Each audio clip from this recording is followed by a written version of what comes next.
সমুদ্রের মাঝখানে একটি ছোট দ্বীপ, আর সেই দ্বীপে দাঁড়িয়ে আছে পৃথিবীর সবচেয়ে নিরাপদ, সবচেয়ে ভয়ঙ্কর জেলখানা আলকাত্রাজ, যেখানে পাঠানো হলে কেউ আর ফিরে আসে না।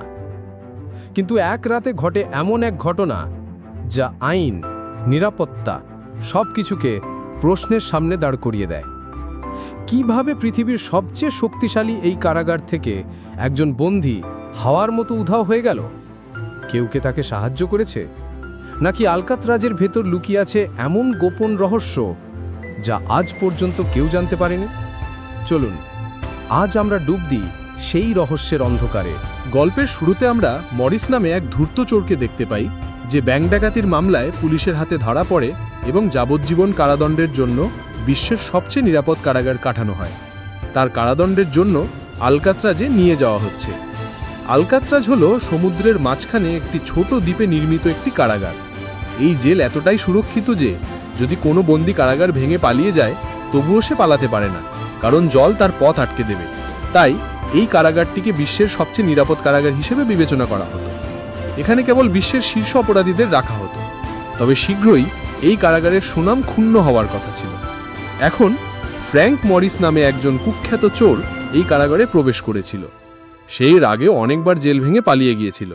এবার মরিস একটু ঘাবড়ে গিয়েছিল, কারণ এই কারাগারটি অত্যন্ত সুরক্ষিত ছিল। তবে মরিস তার পুরো জীবন এখানে কাটাতে চায়নি। সে যত তাড়াতাড়ি সম্ভব পালাতে চেয়েছিল। কারাগারে প্রবেশ করার পর মরিস পালানোর কথা ভাবতে শুরু করে। মাথা থেকে পা পর্যন্ত ভালোভাবে তল্লাশির পর মরিসকে একটি কক্ষে বন্দী করা হয়। একজন প্রহরী এসে মরিসকে বলে, আলকাত্রাজে আপনাকে স্বাগতম, এবং এখান থেকে আসল গল্প শুরু হয়। তারপর হঠাৎ একটি ঘণ্টা বাজানো হয় এবং সমস্ত কক্ষের দরজা স্বয়ংক্রিয়ভাবে খুলে যায়। অফিসাররা গিয়ে বন্দীদের বের করে আনে। এই কারাগারের শৃঙ্খলা খুবই কঠোর। বন্দীদের পরিষ্কার পরিচ্ছন্নতা এবং সময়মতো তাদের কক্ষে ফিরে আসার নিয়ম মেনে চলতে হয়। সবাই একই পোশাক পরে এবং নাস্তার জন্য লাইনে দাঁড়ায়। লিটমাস নামে একজন বন্দী মরিসের সামনে। মরিস জিজ্ঞাসা করে, আমি এই খাবার খাই না, এখন আমি কিভাবে নুডলস খাবো? লিটমাস তাকে বলে, এটা তোমার বাড়ি নয়, যা আছে তাই খাও। ঠিক তখনই উলফ নামে একজন বিপজ্জনক বন্দী মরিসকে হয়রানি করতে শুরু করে। উলফ কারাগারের প্রতিটি বন্দীকে বিরক্ত করে। সে প্রতিটি বন্দীকে হয়রানি করত এবং তার বিরুদ্ধে অসংখ্য ধর্ষণের মামলা রয়েছে। এই কারাগারে বেশ কয়েকজন বিপজ্জনক বন্দী রয়েছে। লিটমাস মরিসের কাছে কিছু খাবার চায় এবং মরিস তাকে তার প্লেট দেয়। মরিস যখন টেবিলের নিচে তাকায় তখন সে বুঝতে পারে যে লিটমাস নিজে খাচ্ছে না, বরং একটি ইঁদুরকে খাওয়াচ্ছে। রাতে একজন প্রহরী মরিসকে ওয়ার্ডেনের কাছে নিয়ে যায়। মরিস যখন ওয়ার্ডেনের অফিসে আসে তখন ওয়ার্ডেন মরিসকে বলে, আমি জানি তুমি খুব তীক্ষ্ণ মনের এবং বুদ্ধিমান, কিন্তু এত কিছুর লাভ কি? কারণ তোমার মতো এত লোক এসেছে এবং চলে গেছে, কিন্তু কেউ কখনো পালাতে পারেনি। এখানে বন্দীরা খুব কঠোর নিয়ম মেনে চলে। তুমি প্রতি 2 মাসে একবারই নিজের আত্মীয়র সাথে দেখা করতে পারবে, আর তাও যদি আমার মেজাজ ভালো থাকে। ওয়ার্ডেন খুবই কঠোর লোক, যে বন্দীদের সামান্যতম ভুলের জন্য শাস্তি দেয়। ওয়ার্ডেন বলে, এখান থেকে পালানোর কথা ভেবো না, না হলে তোমাকে টুকরো টুকরো করে ফেলা হবে। মরিস উত্তর দেয়, না স্যার, আপনি থাকতে পালানোর কথা কি ভাবতেও পারে? কিন্তু বাস্তবে মরিস প্রথম দিন থেকেই এখান থেকে পালানোর পরিকল্পনা করছিল। সুযোগ দেখে মরিস ওয়ার্ডেনের নীল কাটারটি চুরি করে, যা আপাতদৃষ্টিতে তুচ্ছ মনে হলেও একটি ছোট জিনিস ছিল। মরিস জানতেন যে এই কারাগারে এত ছোট নেল কাটারও একটি গুরুত্বপূর্ণ উদ্দেশ্যে ব্যবহার করা যেতে পারে। মরিস তার সেলে ফিরে আসার সাথে সাথেই সে নেল কাটারটি একটি বাইবেলে লুকিয়ে রাখে। পরের দিন বাথরুমে উলফ আবার মরিসকে হয়রানি করতে শুরু করে, কিন্তু এবার মরিস তাকে তার আসল রূপ দেখায় এবং তাকে ধরে ফেলে এবং তাকে খুব মারধর করে। মরিস এখন কারাগারে এক অনন্য মর্যাদার অধিকারী। সবাই তাকে ভয় পেতে শুরু করে। এরপর মরিসকে লাইব্রেরিতে কাজ দেওয়া হয়। সেখানে তার সাথে ইংলিশ নামে এক ব্যক্তির দেখা হয়। সে আরও জানতে পারে যে সেদিন সকালে মরিস এবং উলফের মধ্যে ঝগড়া হয়েছিল। সে মরিসকে কিছু বই দেয়, যা মরিসকে প্রতিটি বন্দির কক্ষে পৌঁছে দিতে হবে। চিত্রকাণ্ডটির কারণে তার মন এখনও স্বাভাবিকভাবে কাজ করছে। মরিস ডগকে জিজ্ঞাসা করে কেন তার শার্টে ফুলটি আঁকা।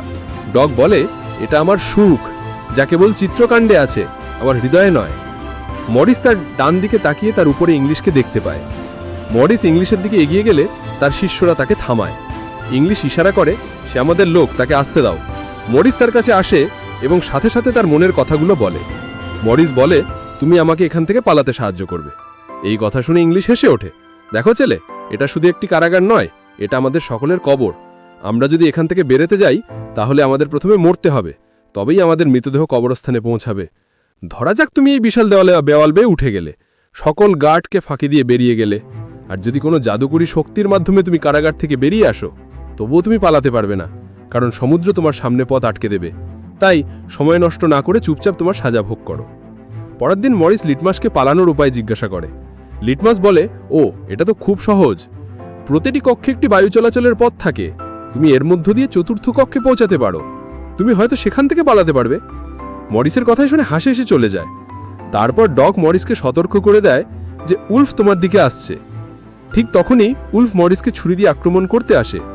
মরিস তার কোটটি তার হাতে জড়িয়ে তার সাথে লড়াই শুরু করে। ঠিক তখনই একজন প্রহরী তাকে থামাতে আসে, কিন্তু উলফ প্রহরীকেও ছুরি দিয়ে আঘাত করে।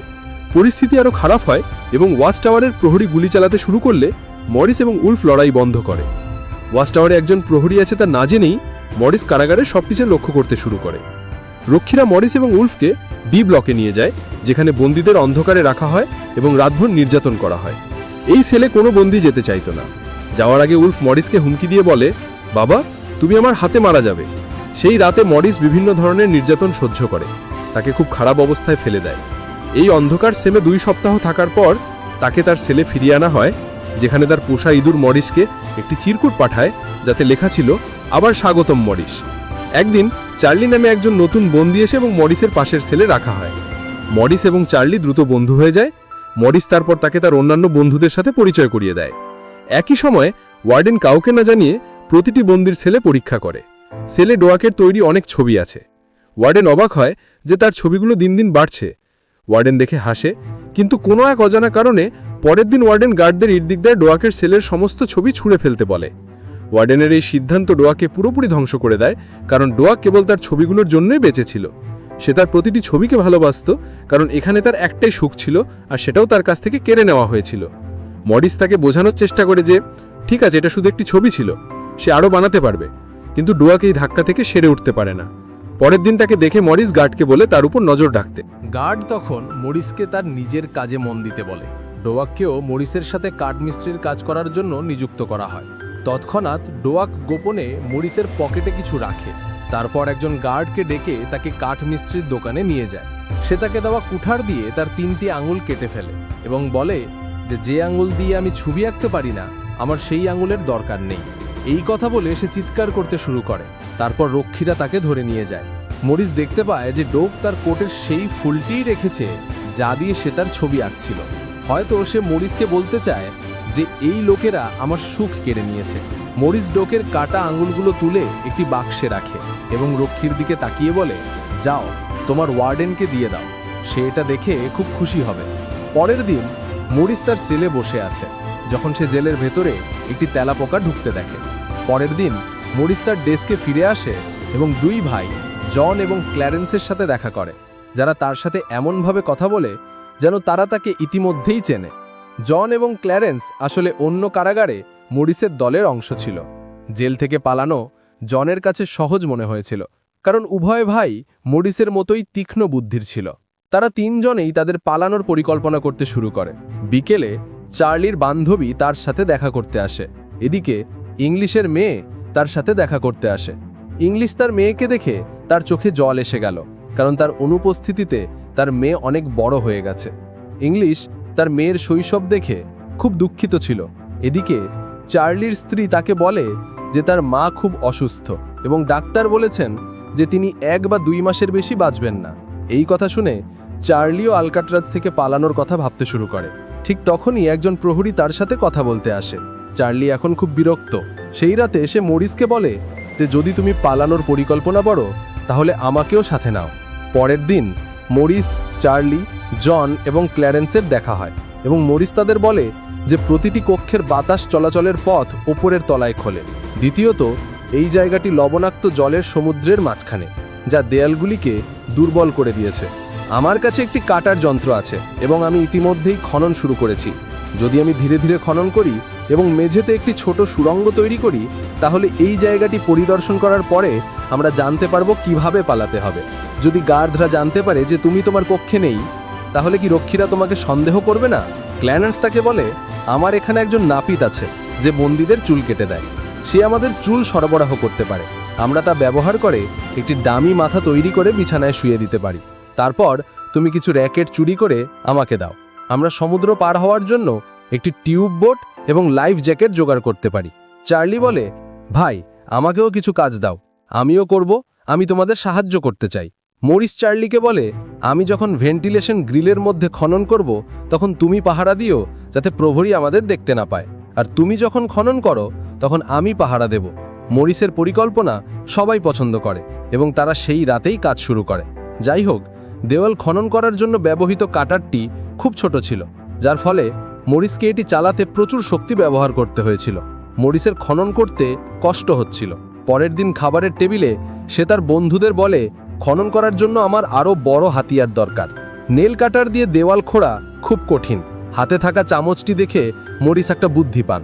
তিনি ইচ্ছাকৃতভাবে জুতোর ওপর চামচটি ঘষেন। মরিস তারপর গার্ডকে ডেকে বলেন, এই চামচটি নোংরা, আমাকে আর একটি দিন। অন্যরা গার্ডকে তাদের চামচগুলি পরিবর্তন করার জন্য অনুরোধ করে। গার্ড এতে কোনো সন্দেহ করেনি এবং অনুমতি দেন। তিনি সোজা টেবিলে যান, যেখানে অন্য একজন নিরাপত্তা রক্ষী বসে আছে। কিন্তু যখন তিনি টেবিলে রাখা চামচগুলি পরিবর্তন করতে শুরু করেন, জন সেখানে উপস্থিত গার্ডের সাথে কথোপকথনে জড়িয়ে পড়েন, যার সুযোগ নিয়ে মরিস একটির পরিবর্তে দুটি চামচ তুলে নেয় এবং একটি পকেটে লুকিয়ে রাখে, এবং তারপর তিনি সরাসরি তার সেলে চলে যান। রাতে ইংলিশ তাকে বই দিতে আসে। তারপর মরিস জিজ্ঞাসা করে যে সেখানে কোনো ওয়েল্ডিং সরঞ্জাম পাওয়া যাবে কিনা। ইংলিশ বুঝতে পারে যে মরিস এখনও জেল থেকে পালানোর জন্য মগ্ন। সে বলে যে আমি আপনাকে ইতিমধ্যেই বলেছি যে তোমার প্রচেষ্টা ব্যর্থ হবে, কারণ তুমি ধরা পড়বে এবং সম্ভবত জীবনও হারাবে। এত বছর ধরে আমি কখনো পালানোর কথা ভাবিনি, কারণ আমি জানি এটি অসম্ভব। চেষ্টা করে দেখতে পারো।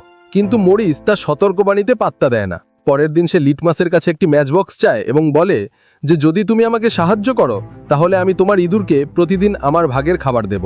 লিটমাস খুশি মনে এই চুক্তিতে রাজি হয়, কারণ লিটমাস ইঁদুরকে খুব ভালোবাসত। সেই রাতেই লিটমাস মরিসকে তার ম্যাচবক্সটি দেয়। মরিস একটি কাটার থেকে একটি হাতল বের করে এবং এটি ব্যবহার করে একটি ছোট বেলসা তৈরি করে। তারপর সে একটি চামচ ভেঙে এটি কাটার হাতলের সাথে জুড়ে দেয়। তারপর সে একটি দেশলাই মারে এবং সেগুলিকে একসাথে ঝালাই করে একটি ধারালো হাতিয়ার তৈরি করে। তারপর সে ভেন্টের চারপাশে খোঁড়াগড়ি করতে শুরু করে। চার্লি পাহারা দেয়। যদি একজন প্রহরী কাছে আসে, সে তৎক্ষণাৎ মরিসকে সংকেত দেওয়ার জন্য বাঁশি বাজাবে। পাহারা দেওয়ার সময় চার্লি ঘুমিয়ে পড়ে এবং একজন প্রহরী আসে। ভাগ্যক্রমে ইংলিশ ঠিক সময়ে হস্তক্ষেপ করে গার্ডকে বিভ্রান্ত করার জন্য। ইংলিশের কথোপকথন শুনে চার্লিও জেগে ওঠে। বাঁশি বাজাতে না পেরে সে কিছু ফেলে দেয়। মরিস সংকেত গ্রহণ করে ভেন্ট ঢেকে দেয় এবং তাকে বিছানায় নিয়ে যায়। প্রহরী জিজ্ঞাসা করে যে এখানে কিছু জ্বলছে। মরিস উত্তর দেয়, স্যার, এখানে কেউ ধূমপান করার সাহস কিভাবে করে? আমি কিছু গন্ধ পাচ্ছি না। প্রহরী স্বস্তি পায়, ভাবছে যে অন্তত কেউ আমার কথা চিন্তা করে। পরের দিন কাঠমিস্ত্রি হিসেবে কাজ করার সময় সে একটি ছুরির মতো ধারালো মেটালের টুকরো উঠিয়ে নিয়ে আসে। কিন্তু চার্লি তাকে জিজ্ঞাসা করে যে সে এটি মেটাল ডিটেক্টর পার করবে কি করে। মরিস আত্মবিশ্বাসের সাথে বলে যে আমি সব কিছুর যত্ন নেব। মরিস চলে যাওয়ার পর দরজার মেটাল ডিটেক্টর বাজতে শুরু করে। মরিস হাতে মেটালটি এনেছিল। প্রহরী জিজ্ঞাসা করে, আপনি এটি কেন বহন করছেন? মরিস উত্তর দেয়, স্যার, আমি ভেবেছিলাম আমি এটি কাপড় ঝোলানোর জন্য ব্যবহার করব। প্রহরী বলে, এটি আমাকে দিন। প্রহরী তার কাছ থেকে মেটালটি নিয়ে মরিসকে তল্লাশি করার পরে তাকে যেতে দেয়। কিন্তু সে দুটো মেটাল চুরি করেছে। একটি সে হাতে এনেছিল আর অন্যটি সে জুতোর মধ্যে লুকিয়ে রেখেছিল। সে গ্রিল কাটতে ধারালো মেটাল ব্যবহার করে। এখন গার্ডকে ফাঁকি দেওয়ার জন্য একটি নকল মাথা তৈরি করার পালা, যার জন্য তারা চারজনেই তাদের নিজস্ব দায়িত্ব নেয়। চার্লি গার্ডের কাছে কিছু রং চায়। সে তাকে বলে যে সে শিল্প তৈরি করতে ভালোবাসে। গার্ড রং নিয়ে আসে। মরিস গর্ত থেকে বার করা কংক্রিটকে গুঁড়ো করে। জন একটি নাপিতের দোকান থেকে চুল সংগ্রহ করে। সে এটি নিয়ে আসে এবং ক্ল্যারেন্স লাইব্রেরি থেকে পুরনো বই সংগ্রহ করে। সব উপকরণ সংগ্রহ করার পরে মরিস জল এবং পুরনো ম্যাগাজিন ব্যবহার করে একটি ডামি মাথা তৈরি করতে শুরু করে। তারপর সে রং করে এবং নকল চুল ব্যবহার করে একটি বাস্তবসম্মত নকল মাথা তৈরি করে। তার পরিকল্পনা আরও জোরদার করার জন্য মরিস নকল কার্ডবোর্ড তৈরি করে, যাতে কেউ সন্দেহ না করে যে দেয়ালে একটি সুড়ঙ্গ খনন করা হয়েছে। এক রাতে মরিস একা উপরে ওঠার সিদ্ধান্ত নেয়। সে তার নকল খুলি বিছানার উপর রাখে এবং একটি কম্বল দিয়ে গর্দান পর্যন্ত ঢেকে রাখে। তারপর সে নকল কার্ডবোর্ডটি নিয়ে সুড়ঙ্গ থেকে বেরিয়ে আসে। মরিস পাইপ ধরে ধীরে ধীরে ছাদে ওঠে। চার্লি বাইরে পাহারা দাঁড়িয়ে আছে। সিলিনে পৌঁছানোর পর মরিস একটি আয়রন গ্রিল দেখতে পায়, যার কাছে সে ঝাঁপ দিয়েও পৌঁছাতে পারে না। ইতিমধ্যে একজন প্রহরী এসে চার্লিকে জিজ্ঞাসা করে যে সে এত আতে কেন রং করছে এবং কেন তার বন্ধু মরিস এত তাড়াতাড়ি ঘুমাতে গেল। চার্লি ভয়ে কাঁপতে শুরু করে যে প্রহরী মরিসের সেলের ভেতরে হাত ঢুকিয়ে তার চুল স্পর্শ করে। তারপর মরিস জিজ্ঞাসা করে, কি হয়েছে স্যার, আমার চুলগুলি এত সুন্দর দেখাচ্ছে। ভাগ্যক্রমে মরিস ঠিক সময় নেমে এসে সেখানে শুয়ে পড়ে। পরের দিন মরিস তার বন্ধুদের বলে বারান্দায় যাওয়ার একটা রাস্তা আছে, কিন্তু এটি একটি গ্রিল দ্বারা আটকে আছে, আর সেই গ্রিলটি খুব উঁচু, আমার অন্য বন্ধুর সাহায্য দরকার। তখন জন বলে যে আমি আমার বারান্দা পুরোপুরিভাবে খনন করেছি, আমি আজ রাতেও সেখানে পৌঁছাবো। তারা দুজনেই একসাথে গ্রিলটি খুলবে। সেই রাতেই মরিস এবং জন তাদের বারান্দা দিয়ে বারান্দায় পৌঁছে যায়। পরের দিন মিউজিক ক্লাসে সবাই তাদের বাদ্যযন্ত্র বাজাচ্ছে, যখন মরিস সেখানে রাখা একটি ছোট পাখা দেখতে পায়, যা দেখে মরিস মনে করে যে সে এটি দিয়ে একটি ড্রিল মেশিন তৈরি করতে পারবে, যার জন্য সে চার্লিকে বলে যে তুমি কোনোভাবে এখান থেকে এই পাখাটি লুকিয়ে রাখো। চার্লি এই সহজেই তার যন্ত্রের বাক্সে লুকিয়ে রাখে। ড্রিলিং এর শব্দ শুনে রক্ষীরা উপরে আসতে শুরু করে, কিন্তু ততক্ষণে মরিস গ্রিলের একটি রড কেটে ফেলে এবং ড্রিলিং এর শব্দ থেমে যায়। ড্রিলিং এর শব্দ বন্ধ হওয়ার পর রক্ষী তাকে উপেক্ষা করে ফিরে যায়। এবার এই চারজন তাদের পালানোর জন্য সব পথ খুলে দিয়েছিল। এরপর মঙ্গলবার রাতে তারা বিশ্বের সবচেয়ে সুরক্ষিত কারাগার আলকাট্রাজ থেকে পালানো যাচ্ছিল, যেখান থেকে আজ পর্যন্ত কেউ পালাতে পারেনি। পরের দিন তাদের আবার একটি সভা হয়, এবং তাও একটি সিনেমা হলে, যেখানে সবাই সিনেমা দেখছে। সিনেমার শব্দের মাঝে মরিস সে জন এবং ক্ল্যারেন্সকে জিজ্ঞাসা করে যে তাদের ভেন্ট প্রস্তুত কিনা। তারা বলে যে সব কিছু প্রস্তুত, এমনকি আমাদের ডামি মাথাও প্রায় প্রস্তুত, এটি কেবল পালানোর ব্যাপার। পরের দিন সকালে নাস্তার সময় মরিস ডগ তাকে যে ফুলটি দিয়েছিলেন তা টেবিলে রাখে। ওয়ার্ডেন ফুলটি রেখে সে তাদের টেবিলে এসে এটিকে পিষে ফেলে। এতে লিটমাস রেগে যায়, যে খুব রেগে যায়। সে আশা করে যে যদি রক্ষীরা তাদের নজরদারি দুর্বল করে দেয় তবে তারা সহজেই পালাতে সক্ষম হবে। ঠিক তখনই মরিসের ছেলে ইংলিশ তাকে কিছু বই দেয়। মরিস বলে, আমি শেষবারের মতো তোমার সাথে হাত মেলাতে চাই। ইংলিশ বুঝতে পারে যে মরিস পালানোর জন্য একটি দৃঢ় পরিকল্পনা করেছে। সে চুপচাপ চলে যায়, কিন্তু মরিস এটি সম্পর্কে মোটেও ভাবেনি। ওয়ার্ডেন হঠাৎ তার সেলটি পরীক্ষা করতে আসে, যেন কেউ তাকে তার পরিকল্পনার কথা বলেছে। মরিস অত্যন্ত নার্ভাস হয়ে যায়, কারণ এত মাস কঠোর পরিশ্রমের পরে তার সমস্ত কঠোর পরিশ্রম নষ্ট হতে চলেছে। তিনি মরিসের সেলের প্রতিটি কোণ পরীক্ষা করার নির্দেশ দিলেন। প্রহরী মরিসের সেলের প্রতিটি জিনিস পরীক্ষা করলেন, তবে মরিস কেবল কোনো সাধারণ বন্দী ছিলেন না, সে নিখুঁত পরিকল্পনা করেছিলেন, যা কেবল ওয়ার্ডেনই নয়, এমনকি ওয়ার্ডেনের দাদাও শনাক্ত করতে পারেননি। এমনকি যখন প্রহরী মরিস যে নির্দিষ্ট জায়গা থেকে পালানোর জন্য একটি সুড়ঙ্গ তৈরি করেছিলেন সেখান থেকে সুটকেসটি সরিয়ে ফেলেন, তখনও মরিস ধরা পড়েননি, কারণ তিনি ইতিমধ্যেই একটি নকল কার্ডবোর্ড তৈরি করেছিলেন এবং এটি খুব সঠিকভাবে দেয়ালে লাগিয়েছিলেন। যখন তারা সেখানে কিছুই খুঁজে পাননি, তখন ওয়ার্ডেন এবং প্রহরী এই বলে চলে যান, আজ রাতটি এখানে আমার শেষ রাত হবে। কিন্তু বিকেলে উলফ মরিসকে ছুরিকাঘাত করতে যায়, কিন্তু ইংলিশ এসে উলফকে ধরে ফেলে। আসলে ইংলিশও মরিসকে সাহায্য করতে চায়, সে সফল হোক বা না হোক, ইংলিশ মরিসকে সাহায্য করতে চায়। সেই রাতে মরিস, জন, ক্ল্যারেন্স এবং চার্লি তাদের নিজ নিজ ভেন্ট দিয়ে পালিয়ে উপরে তলায় দেখা করার সিদ্ধান্ত নেয়। চার্লি তার সঙ্গীদের সাথে পালাতে রাজি হয়, কিন্তু যখন সে তার কক্ষে পৌঁছায় তখন সে আতঙ্কিত হতে শুরু করে। তার কক্ষে একা বসে সে পরিকল্পনায় যোগ না দেওয়ার সিদ্ধান্ত নেয়। তার বাকি তিন সঙ্গী তাদের নিজ নিজ ভেন্ট দিয়ে পালিয়ে উপরের তলায় পৌঁছায়। তিনজন দীর্ঘ সময় ধরে চার্লির জন্য অপেক্ষা করে, কিন্তু অনেকক্ষণ পর যখন তারা বুঝতে পারে চার্লি আর ফিরে আসবে না, তখন তারা তাকে ছেড়ে পালিয়ে যাওয়ার সিদ্ধান্ত নেয়। তিনজন তাদের পরিকল্পনা নিয়ে এগিয়ে যায়, কিন্তু চার্লির স্বাধীনতার স্বপ্ন তার চোখের সামনে থেকে বিলীন হয়ে যায়। তিনজন ধীরে ধীরে এবং নীরবে সার্চ লাইট থেকে পালিয়ে যায়। এইভাবে তারা ভবনের শেষ প্রান্তে পৌঁছায়। ঠিক তখনই তার কক্ষে বসে থাকা চার্লি উত্তেজনার ঢেউ অনুভব করে এবং পালানোর সিদ্ধান্ত নেয়। যখন তারা তাদের ভেন্ট দিয়ে পালিয়ে কারাগারের শেষ দেয়ালে পৌঁছায়, তারপর একে একে তারা বেয়ে বেয়ে পালিয়ে যায়। এখন তারা তিনজনই দ্রুত সমুদ্রের দিকে ছুটে যায়। তারা তীরে পৌঁছায়, তারপর তারা তিনজনেই তাদের রেইনকোট খুলে মুখ দিয়ে বাতাস ভর্তি করতে শুরু করে। তাদের অনেক সময় লেগেছিল ফুলাতে, কিন্তু তাদের কাছে আর কোনো উপায় ছিল না, তাই তারা যথাসাধ্য চেষ্টা করে এবং অবশেষে রেইনকোট দিয়ে তৈরি টিউব বোটটি ফুলিয়ে পানিতে ফেলে দেয়। এইভাবে তারা পালিয়ে যায়, আলকাট্রাজের সুনাম নষ্ট করে। পরের দিন সকালে একজন প্রহরী প্রতিটি কক্ষ পরীক্ষা করছে। প্রাথমিকভাবে প্রহরীটির কাছে সবকিছু স্বাভাবিক মনে হয়, কিন্তু যখন তারা চার্লির কাছে পৌঁছায়, চার্লি তার কক্ষে ভূতের মতো দাঁড়িয়ে নিজেকে তিরস্কার করে। গত রাতে যদি সে একটু সাহস করত, তাহলে হয়তো সে অন্যদের সাথে পালিয়ে যেতে পারত, প্রহরী জিজ্ঞাসা করে, তোমার বন্ধু এত দেরি করে ঘুমাচ্ছে কেন? গার্ড মরিসের কক্ষে যায় এবং তাকে ডাকে। মরিস কোনো সাড়া দেয় না, তাই প্রহরী রেগে যায়। সে কক্ষটি খুলে তার চুল ধরে তাকে জাগানোর চেষ্টা করে। যখন প্রহরী তাকে জোর করে টেনে তোলে, তখন তার মাথাটি নিচে পড়ে যায় এবং প্রহরী ভীত হয়ে পড়ে যে মরিস আর তার কক্ষে নেই, বাইরের জগৎ উপভোগ করছে। সে তার ডামি মাথাটি বিছানায় রেখেছিল, যার পরে আলকাট্রাজ জুড়ে সাইরেন বাজতে শুরু করে। সারা কারাগারে খবর ছড়িয়ে পড়ে যে কিছু বন্দি পালিয়ে গেছে। এরপর ওয়ার্ডেন 3 জনের জন্য প্রতিটি কোণে তল্লাশি চালান। যখন তাদের ভেতরে খুঁজে পাওয়া যায় না, তখন ওয়ার্ডেন সমুদ্রে তল্লাশি অভিযান শুরু করেন। ওয়ার্ডেন বিশ্বাস করতে পারেন না যে 3 জন পালিয়ে গেছে। তিনি মনে করেন তারা নিশ্চয়ই জলে মারা গেছেন, কিন্তু ওয়ার্ডেন জানেন যে 3 জন খুব শক্তিশালী ছিলেন। তারা নিশ্চয়ই সমুদ্র পার হয়ে গেছেন এবং এখন স্বাধীনভাবে শ্বাস নিচ্ছেন। সদর দপ্তরের অফিসাররা ওয়ার্ডেনকে জিজ্ঞাসা করেন, 3 জন পালিয়ে যাওয়ার সময় তুমি ঘুমাচ্ছিলে? ওয়ার্ডেন খুব উত্তেজিত হন, কিন্তু তারপর ওয়ার্ডেন ডগের প্রিয় ফুলটি খুঁজে পান। এর মানে মরিস ডগের জন্য ওয়ার্ডেনের ওপর প্রতিশোধ নিতে চেয়েছিলেন।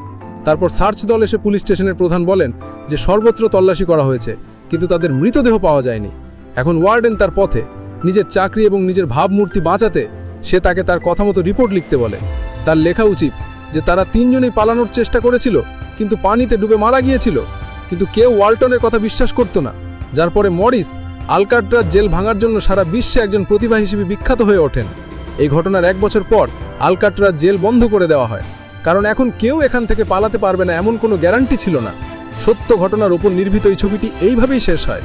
যদি আপনার ভিডিওটি ভালো লাগে, তাহলে দয়া করে আমাদের চ্যানেলটি সাবস্ক্রাইব করুন এবং ভিডিওটি লাইক করুন।